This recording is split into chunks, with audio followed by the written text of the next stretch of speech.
Здравейте на всички и добре дошли в това видео. Това видео е първото за 2024 година и наистина нямам търпение за цялата година. Цяло още от първия месец започваме доста силно да действаме и да движим нещата. Както виждате в момента качеството е много по-добре в сравнение с преди. Това е защото си купих ново устройство, нов телефон.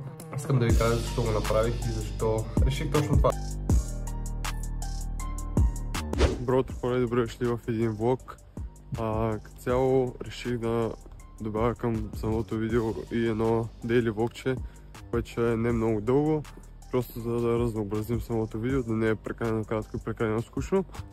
Като цяло днес имаме доста интересен ден. В момента отиваме на училище, което не е интересната част, но след това сме на фитнес и след фитнеса имаме нещо много яко, това именно ще ходим да караме за първи път. Като цяло за първи път ще караме кола, което е what the fuck, брат, смисъл. Днес се вълнувам. До всяка цяло никога не съм карал кола и ще ми е интересно да видя как става, как ще се правя. Ще се видим направо след дескал. На фитнеса не знам дали ще снимам, може би да, малко и като цяло до после.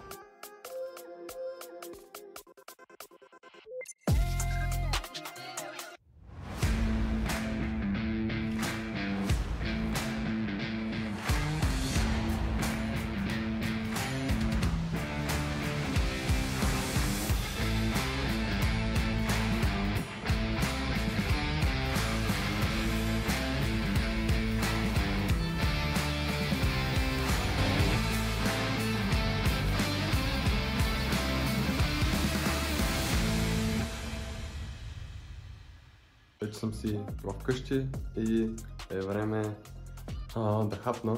Цял съм супер гладен.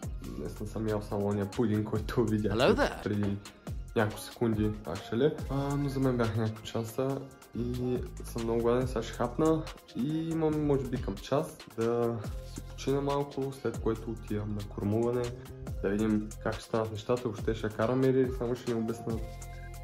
Ще видим какво ще стане. Ще е много интересно. Така, хора, отиваме. Между другото времето се оправи, става много яко. Някакво супер топло е, буквално горе-долу като пролет. Така че insane. Да видим какво ще стане с карането. Дали какво ще караме въобще. Цял нямам търпението, няма да снимам оттам, защото няма как. Особено първия път човек. Абсурд.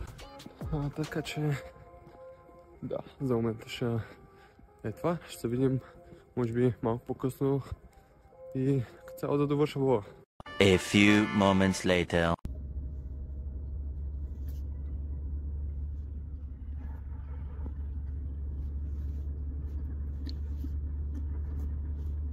Приключихме, хора, с карането. Беше супер яко, наистина се надъхах много да карам. Нямам търпение да ходя пак. Чакайте, че блъснат. Отидахме до едно село и буквално аз карах само на отиване и другото момче караше на връщане. Но в цяло спиран се беше много готин. Първото ми каране доста яко, не блъснах никой. Няма умрели. Така че колата е здрава също. Всичко е наред. Това е. Да, сега се прибирам. Трябва да обработя този влог. Да ям, защото мирам от глад. И в цяло това са ми тасковете. Ще се видим в следващия клип. Не, всъщност ви оставам с защо съм си взел този телефон и цяло да. Първото нещо, за което ще говорим, е защо реших да си взема телефон, а не камера.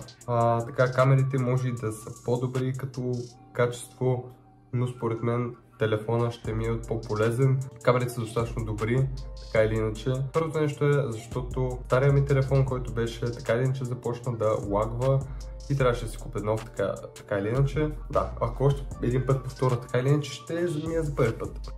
Стария ми телефон започна да лагва и нямаше как да не си взема друг. И второто нещо е за влоговете, които предстоят през цялата година като цяло, особено лятото, като отидем на море. Стават супер яки работи. Тогава ще ми е много по-удобно да си нося телефон, така или иначе си нося телефон.